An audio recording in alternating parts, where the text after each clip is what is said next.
श्री गणेशाय नमः। अथ श्री पुरुष सूक्त।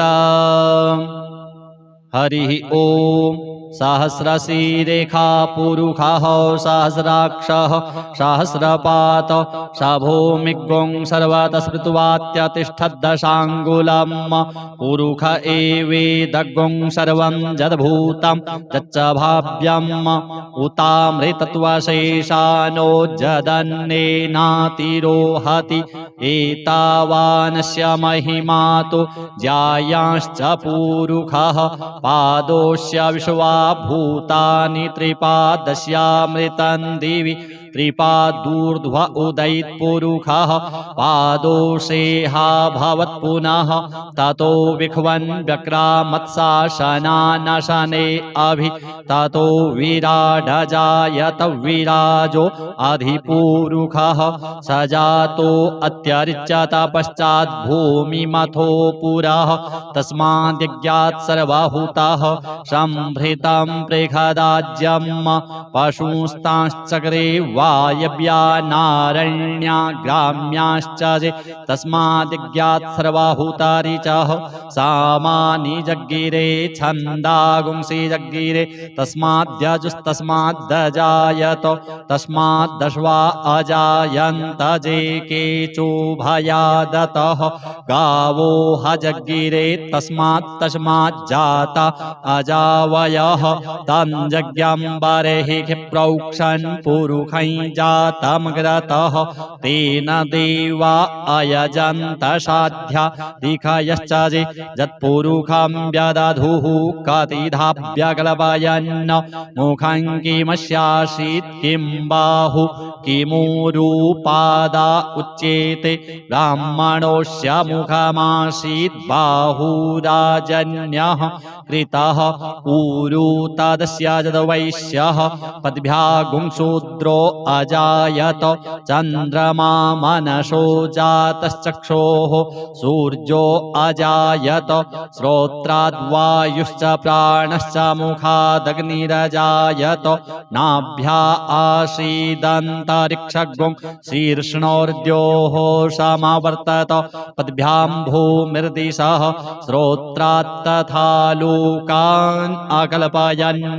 यत्पुरुषेण हविषा देवा जज्ञमतन्वत वसन्तोऽस्यासीद्दाज्यङ्ग्रीक्ष्म इद्मः शरद्धविः सप्तास्यासन् परिधयस्त्रिः सप्तशमिधः कृताः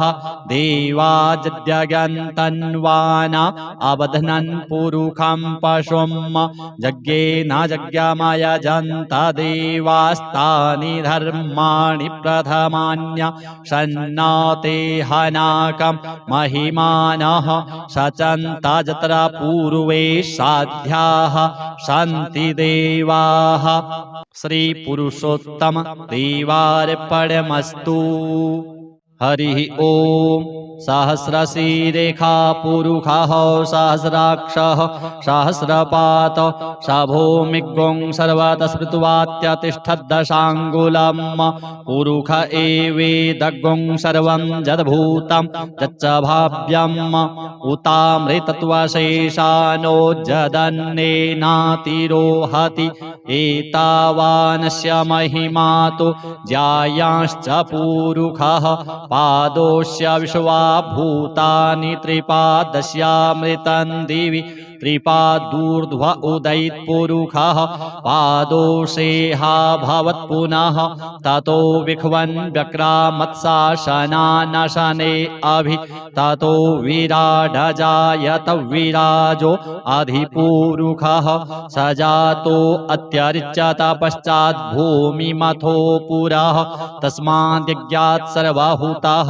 सम्भृतं प्रेखदाज्यं पशुस्तांश्चक्रे वायव्या नारण्या ग्राम्याश्च ये तस्मादिज्ञात् सर्वाहुतानि च सामानि जग्गिरे छन्दागुंसि जग्गिरे तस्माद्यजुस्तस्माद्दजायत तस्माद्दश्वा अजायन्त जे केचोभयादतः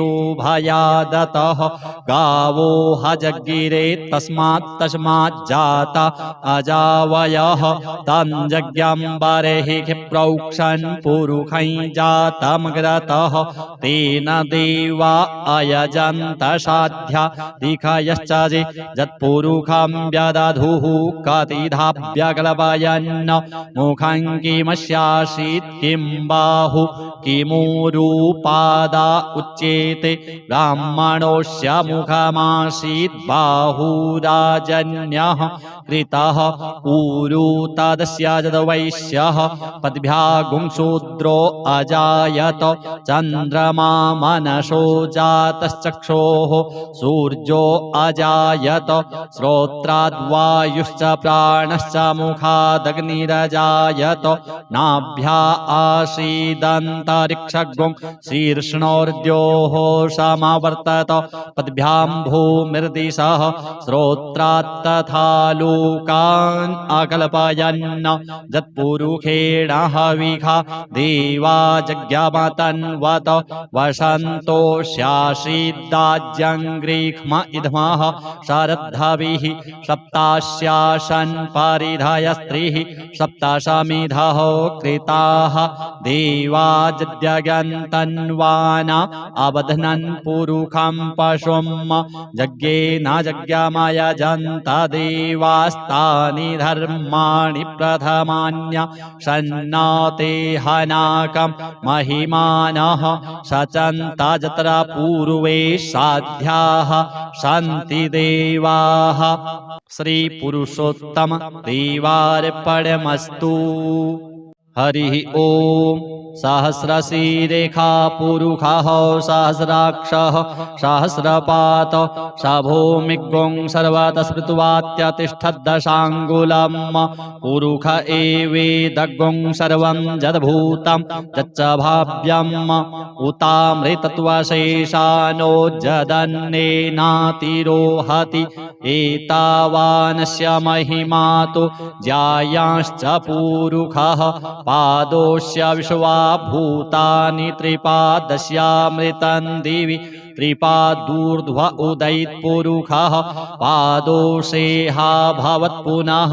ततो विख्वन् व्यक्रामत्साशनानशने अभि ततो विराडजायत विराजो अधिपुरुषः स जातो अत्यरिच्यत पश्चात् भूमिमथो पुरः तस्माद्यज्ञात् सर्वभूतः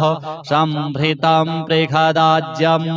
पशुस्तांश्चक्रे वायव्या नारण्या ग्राम्याश्च ये तस्माद्ज्ञात् सर्वभूतानि च सामानि जग्गिरे छन्दागुंसि जग्गिरे तस्माद्यजुस्तस्माद्दजायत तस्माद्दश्वा अजायन्त जे केचोभयादतः गावो हजग्गिरे तस्माज्जाता अजावयः तञ्जज्ञम्बरेहि क्षिप्रौक्षन् पुरुखै जातमग्रतः तेन देवा अयजन्त साध्या दिखयश्च ये यत्पुरुखं व्यदधुः कतिधाभ्यकल्पयन् मुखं किमस्यासीत् किं बाहु किमुरूपादा उच्येते ब्राह्मणोऽस्य मुखमासीत् बाहुराजन्यः कृतः ऊरू तदस्य यद्वैश्यः पद्भ्यागुंशूद्रो अजायत चन्द्रमा मनसो जातश्चक्षोः सूर्यो अजायत श्रोत्राद्वायुश्च प्राणश्च मुखादग्निरजायत नाभ्या आसीदन्तरिक्षगुं शीर्ष्णोर्द्योः समावर्तत पद्भ्यां भूमिर्दिशः श्रोत्रात्तथा लो लोकान् अकल्पयन् यत्पुरुषेण हविषा देवा जज्ञामतन्वत वसन्तोऽस्यासीद्दाज्यङ्ग्रीक्ष्म इद्मः शरद्धाभिः सप्तास्यासन् परिधाय स्त्रीः सप्ताशमिधः कृताः देवा जज्ञन्तन्वाना अबध्नन् पुरुषं पशुं यज्ञेन जज्ञामयजन्त देवास्तानि धर्माणि प्रथमान्य सन्नाते हनाकं महिमानः सचन्त यत्र पूर्वे साध्याः सन्ति देवाः। श्री पुरुषोत्तम देवार्पणमस्तु। हरि ओम। सहस्रशीरेखा पुरुषः सहस्राक्षः सहस्रपात स भूमिगुं सर्वतः स्मृत्वात्यतिष्ठद्दशाङ्गुलम् पुरुष एवेदगुं सर्वं यद्भूतं यच्च भाव्यम् उतामृतत्वशेषानो जदन्नेनातिरोहति एतावानस्य महिमा तु ज्यायांश्च पुरुषः पादोस्य विश्वा भूतानि त्रिपादस्यामृतं दिवि त्रिपादूर्ध्व उदयित्पुरुषः पादोषेहा भवत् पुनः ततो विख्वन् व्यक्रामत्शासनानशने अभि ततो विराडजायत विराजो अधिपुरुषः स जातो अत्यरिच्यत पश्चात् भूमिमथो पुरः तस्माद्यज्ञात् सर्वभूतः सम्भृतं प्रेखदाज्यम् पशुस्तांश्चक्रे वायव्या नारण्या ग्राम्याश्च तस्माद्यज्ञात् सर्वभूतारिचः सामानि जग्गिरे छन्दागुंसि जग्गिरे तस्माद्यजुस्तस्माद्दजायत तस्माद्दश्वा अजायन्त जे केचोभयादतः गावो ह जग्गिरे तस्माज्जाता अजावयः तञ्जज्ञम्बरेहि प्रोक्षन् पुरुषै जातमग्रतः तेन देवा अयजन्त साध्या दिखयश्च यत्पुरुषं व्यदधुः कतिधाव्यकल्पयन्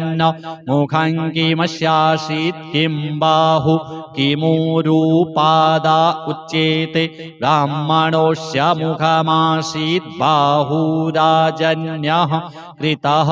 ऊरु तदस्य यद्वैश्यः पद्भ्यागुंशूद्रो अजायत चन्द्रमा मनसो जातश्चक्षोः सूर्यो अजायत श्रोत्राद्वायुश्च प्राणश्च मुखादग्निरजायत नाभ्या आसीदन्तरिक्षगुं शीर्ष्णोर्द्योः समावर्तत पद्भ्यां भूमिर्दिशः श्रोत्रात् तथा लोकान् अकल्पयन् यत्पुरुषेण हविषा देवा जज्ञमतन्वत वसन्तोऽस्यासीद्दाज्यङ्ग्रीक्ष्म इद्मः शरद्धाभिः सप्तास्यासन् परिधाय स्त्रीः सप्ताशमिधः कृताः देवा जज्ञन्तन्वाना अबध्नन् पुरुषं पशुं यज्ञेन जज्ञमयजन्त देवास्तानि धर्माणि प्रथमान्य सन्नाते हनाकं महिमानः सचन्त यत्र पूर्वे साध्याः सन्ति देवाः। श्री पुरुषोत्तम देवार्पणमस्तु। हरि ओम। सहस्रशीरेखा पुरुषः सहस्राक्षः सहस्रपात स भूमिगुं सर्वतः स्मृत्वात्यतिष्ठद्दशाङ्गुलम् पुरुष एवेदगुं सर्वं यद्भूतं यच्च भाव्यम् उतामृतत्वशेषानो जदन्नेनातिरोहति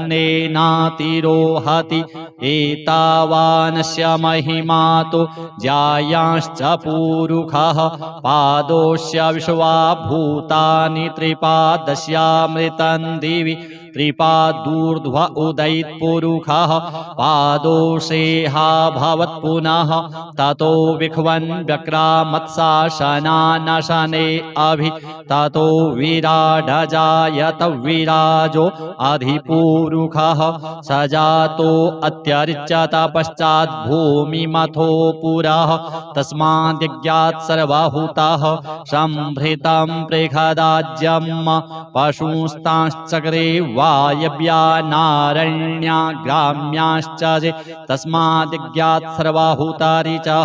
सामानि जग्गिरे छन्दागुंसि जग्गिरे तस्माद्यजुस्तस्माद्दजायत तस्माद्दश्वा अजायन्त जे केचोभयादतः गावो हजग्गिरे तस्माज्जाता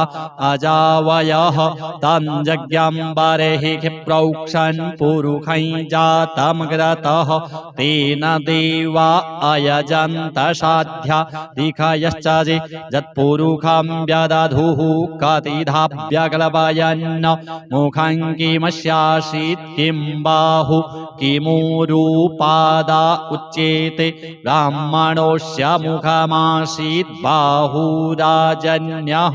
कृतः ऊरू तदस्य यद्वैश्यः पद्भ्यागुंशूद्रो अजायत चन्द्रमा मनसो जातश्चक्षोः सूर्यो अजायत श्रोत्राद्वायुश्च प्राणश्च मुखादग्निरजायत नाभ्या आसीदन्तरिक्षगुं शीर्ष्णोर्द्योः समावर्तत पद्भ्यां भूमिर्दिशः श्रोत्रात् तथा लोकान् अकल्पयन् यत्पुरुषेण हविषा देवा जज्ञमतन्वत वसन्तोऽस्यासीद्दाज्यं ग्रीष्म इद्मः शरद्धविः सप्तास्यासन् परिधयस्त्रिः सप्तशमिधः कृताः देवा जज्ञन्तन्वाना अबध्नन् पुरुषं पशुं यज्ञेन यज्ञमयजन्त देवास्तानि धर्माणि प्रथमान्य सन्नाते हनाकं महिमानः सचन्त यत्र पूर्वे साध्याः सन्ति देवाः। श्री पुरुषोत्तम देवार्पणमस्तु। हरिः ओम। सहस्रशीरेखा पुरुषः सहस्राक्षः सहस्रपात सभूमिग्ं सर्वतः स्मृत्वात्यतिष्ठद्दशाङ्गुलं पुरुष एवेदग्ं सर्वं यद्भूतं यच्च भाव्यम् उतामृतत्वशेषानो जदन्नेनातिरोहति एतावानस्य महिमा तु ज्यायांश्च पुरुषः पादोऽस्य विश्वा भूतानि त्रिपादस्यामृतं दिवि त्रिपादूर्ध्व उदयित्पुरुषः पादोषेहा भवत् पुनः ततो विख्वन् व्यक्रामत्साशनानशने अभि ततो विराडजायत विराजो अधिपूरुषः स जातो अत्यर्चत पश्चात् भूमिमथो पुरः तस्माद्यज्ञात् सर्वभूतः सम्भृतं पृषदाज्यं पशुस्तांश्चक्रे वायव्यानारण्या ग्राम्याश्च ये तस्माद्यज्ञात् सर्वभूतानि च सामानि जग्गिरे छन्दागुंसि जग्गिरे तस्माद्यजुस्तस्माद्दजायत तस्माद्दश्वा अजायन्त जे केचोभयादतः गावो हजग्गिरे तस्माज्जाता अजावयः तञ्जज्ञम्बरेहि प्रोक्षन् पुरुषै जातमग्रतः तेन देवा अयजन्त साध्या दिखयश्च ये यत्पुरुषं व्यदधुः कतिधाभ्यग्लपयन् मुखं किमस्यासीत् किं बाहु किमुरूपादा उच्येते ब्राह्मणोऽस्य मुखमासीत् बाहुराजन्यः कृतः ऊरू तदस्याजदवैश्यः पद्भ्यागुंशूद्रो अजायत चन्द्रमा मनसो जातश्चक्षोः सूर्यो अजायत श्रोत्राद्वायुश्च प्राणश्च मुखादग्निरजायत नाभ्या आसीदन्तरिक्षगुं शीर्ष्णोर्द्योः समावर्तत पद्भ्यां भूमिर्दिशः श्रोत्रात्तथा लोकान् अकल्पयन्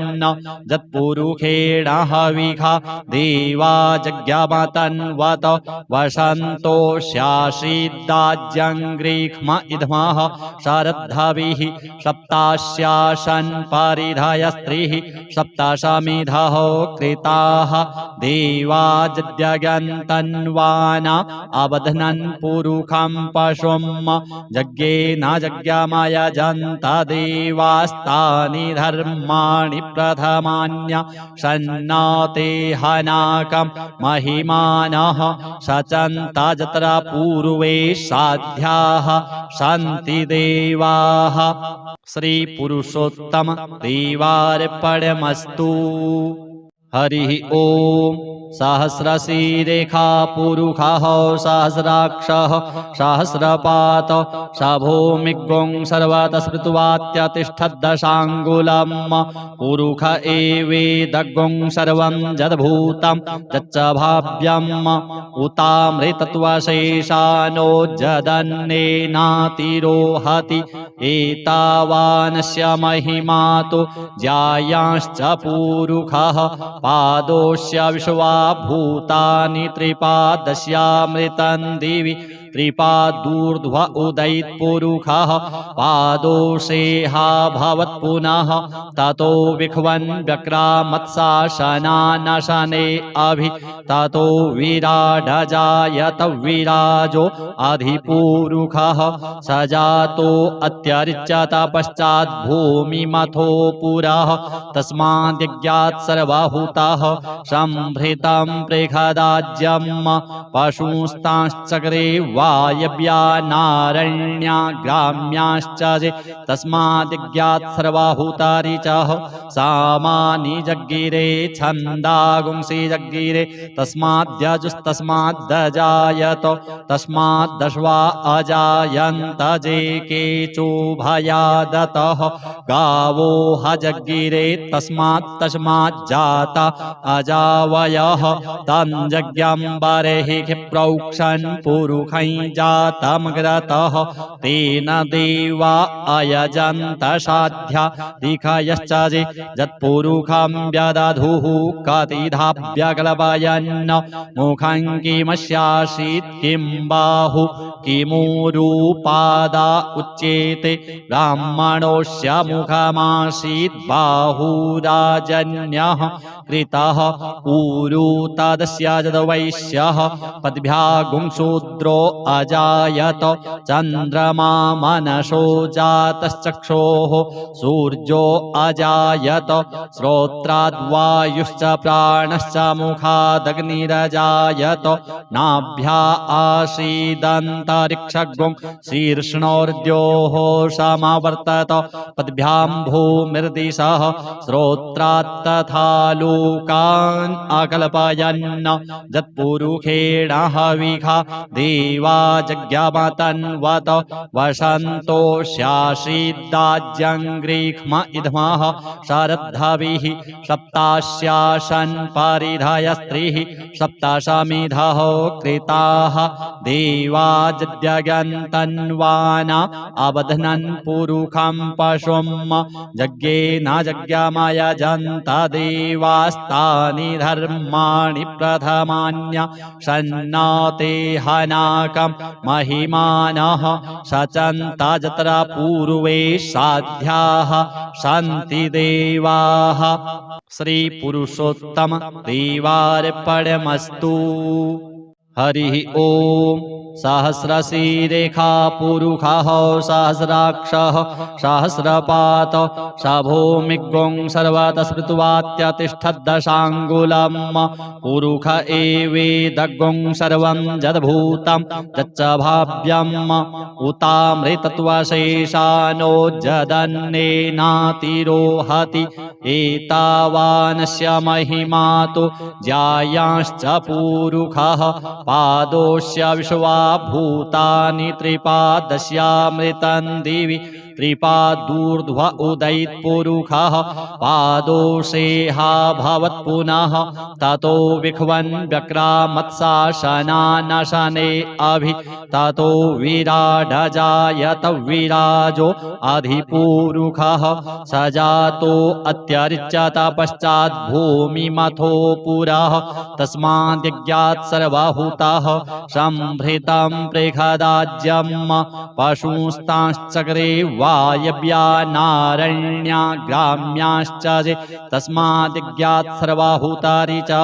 सामानि जग्गिरे छन्दागुंसि जग्गिरे तस्माद्यजुस्तस्माद्दजायत तस्माद्दश्वा अजायन्त जे केचोभयादतः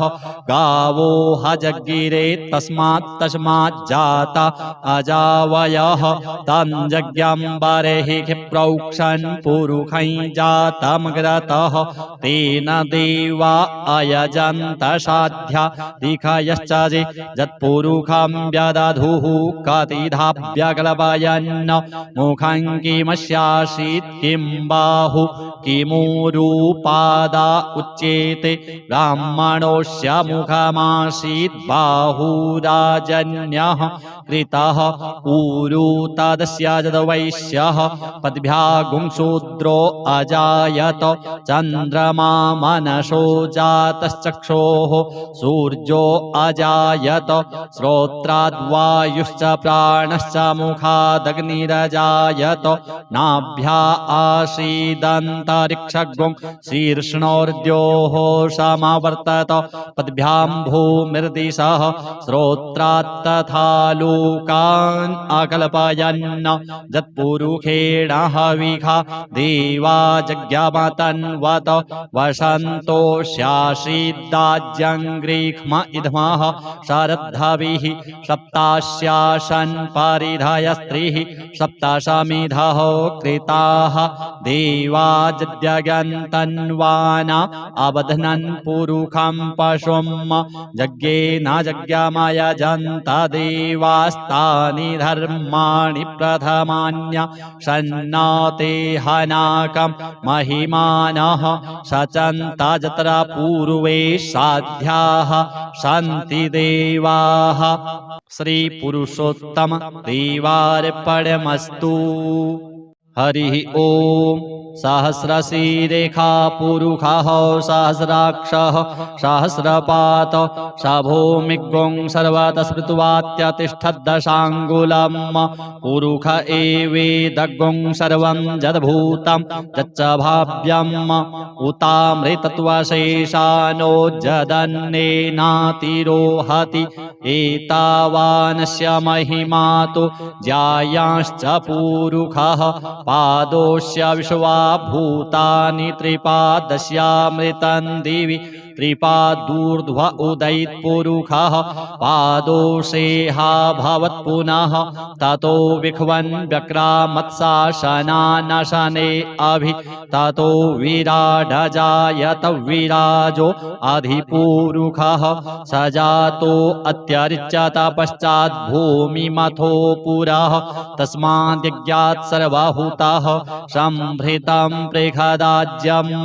पशुस्तांश्चक्रे वायव्यानारण्या ग्राम्याश्च तस्माद्यज्ञात् सर्वभूतानि च सामानि जग्गिरे छन्दागुंसि जग्गिरे तस्माद्यजुस्तस्माद्दजायत तस्माद्दश्वा अजायन्त जे केचोभयादतः गावो हजग्गिरे तस्माज्जाता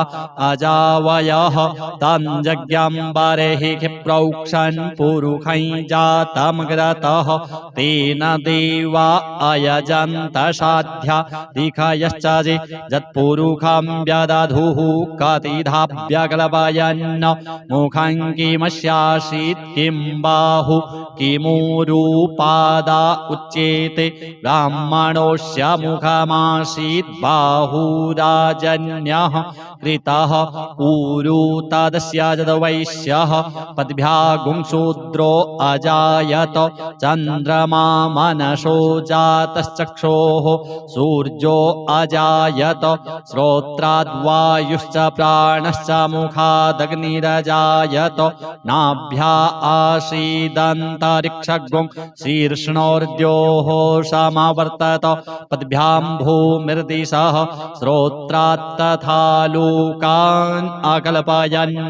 यत्पुरुषेण हविषा देवा जज्ञमतन्वत वसन्तोऽस्यासीद्दाज्यं गृह्म इद्मः शरद्धविः सप्तास्यासन् परिधयस्त्रिः सप्तशमिधः कृताः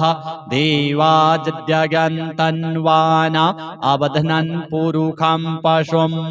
यज्ञेन यज्ञमयजन्त देवास्तानि धर्माणि प्रथमान्य सन्नाते हनाकं महिमानः सचन्त यत्र पूर्वे साध्याः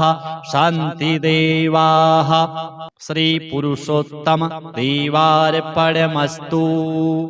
हरिः ओम। सहस्रशीरेखा पुरुषः सहस्राक्षः सहस्रपात स भूमिगुं सर्वतः स्मृत्वात्यतिष्ठद्दशाङ्गुलं पुरुष एवेदगुं सर्वं यद्भूतं यच्च भाव्यम् उतामृतत्वशेषानो जदन्नेनातिरोहति एतावानस्य महिमा तु ज्यायांश्च पुरुषः पादोस्य विश्वा भूतानि त्रिपादस्यामृतं दिवि त्रिपादूर्ध्व उदयित पुरुषः पादोषेहा भवत् पुनः ततो विख्वन् व्यक्रामत्साशनानशने अभि ततो विराडजायत विराजो अधिपुरुषः स जातो अत्यरिच्यत पश्चात् भूमिमथो पुरः तस्माद्यज्ञात् सर्वभूतः सम्भृतं बृहदाज्यं पशुस्तांश्चक्रे वायव्या नारण्या ग्राम्याश्च जे तस्माद्यज्ञात् सर्वभूतारिचः सामानि जग्गिरे छन्दागुंसि जग्गिरे तस्माद्यजुस्तस्माद्दजायत तस्माद्दश्वा अजायन्त जे केचोभयादतः गावो हजग्गिरे तस्माज्जाता अजावयः तञ्जज्ञं बर्हिः प्रोक्षन् पुरुषै जातमग्रतः तेन देवा अयजन्त साध्या दिखयश्च जे यत्पुरुषं व्यदधुः कतिधाभ्यकल्पयन् मुखं किमस्यासीत् किं बाहु किमूरुपादा उच्येते ब्राह्मणोऽस्य मुखमासीत् बाहुराजन्यः कृतः ऊरु तदस्य यद्वैश्यः पद्भ्यागुंशूद्रो अजायत चन्द्रमा मनसो जातश्चक्षोः सूर्यो अजायत श्रोत्राद्वायुश्च प्राणश्च मुखादग्निरजायत नाभ्या आसीदन्तरिक्षगुं शीर्ष्णोर्द्योः समावर्तत पद्भ्यां भूमिर्दिशः श्रोत्रात्तथा लोकान् अकल्पयन् यत्पुरुषेण हविषा देवा जज्ञमतन्वत वसन्तोऽस्यासीद्दाज्यं गृह्म इद्मः शरद्धविः सप्तास्यासन् परिधयस्त्रिः सप्तशमिधः कृताः देवा यज्ञन्तन्वाना अबध्नन् पुरुषं पशुं यज्ञेन यज्ञमयजन्त देवा देवास्तानि धर्माणि प्रथमान्य शन्नाते हनाकं महिमानः सचन्ता जत्रा पूर्वे साध्याः सन्ति देवाः। श्री पुरुषोत्तम देवार्पणमस्तु। हरि ओम। सहस्रशीरेखा पुरुषः सहस्राक्षः सहस्रपात स भूमिगुं सर्वतः स्मृत्वात्यतिष्ठद्दशाङ्गुलम् पुरुष एवेदगुं सर्वं यद्भूतं यच्च भाव्यम् उतामृतत्वशेषानो जदन्नेनातिरोहति एतावानस्य महिमा तु ज्यायांश्च पुरुषः पादोस्य विश्वा भूतानि त्रिपादस्यामृतं दिवि त्रिपादूर्ध्व उदयित पुरुषः पादोषेहा भवत् पुनः ततो विख्वन् व्यक्रामत्साशनानशने अभि ततो विराडजायत विराजो अधिपुरुषः सजातो अत्यरिच्यत पश्चात् भूमिमथो पुरः तस्माद्यज्ञात् सर्वभूतः संभृतं बृहदाज्यं पशुस्तांश्चक्रे वायव्या नारण्या ग्राम्याश्च तस्माद्यज्ञात् सर्वभूतानि च सामानि जग्गिरे छन्दागुंसि जग्गिरे तस्माद्यजुस्तस्माद्दजायत तस्माद्दश्वा अजायन्त जे केचोभयादतः गावो हजग्गिरे तस्माज्जाता अजावयः तञ्जज्ञम्बरेहि क्षिप्रौक्षन् पुरुषै जातमग्रतः तेन देवा अयजन्त साध्या दिखयश्च जे यत्पुरुषं व्यदधुः कतिधाभ्यकल्पयन् मुखं किमस्यासीत् किं बाहु किमुरूपादा उच्येते ब्राह्मणोऽस्य मुखमासीत् बाहुराजन्यः कृतः ऊरू तदस्य यद्वैश्यः पद्भ्यागुं शूद्रो अजायत चन्द्रमा मनसो जातश्चक्षोः सूर्यो अजायत श्रोत्राद्वायुश्च प्राणश्च मुखादग्निरजायत नाभ्या आसीदन्तरिक्षगुं शीर्ष्णोर्द्योः समावर्तत पद्भ्यां भूमिर्दिशः श्रोत्रात् तथा लोकान् अकल्पयन् यत्पुरुषेण हविषा देवा जज्ञमतन्वत वसन्तोऽस्यासीद्दाज्यं ग्रीष्म इद्मः शरद्धविः सप्तास्यासन् परिधयस्त्रिः सप्तशमिधः कृताः देवा जज्ञन्तन्वाना अबध्नन् पुरुषं पशुं यज्ञेन यज्ञमयजन्त देवास्तानि धर्माणि प्रथमान्य शन्नाते हनाकं महिमानः सचन्ता जत्रा पूर्वे साध्याः सन्ति देवाः। श्री पुरुषोत्तम देवार्पणमस्तु।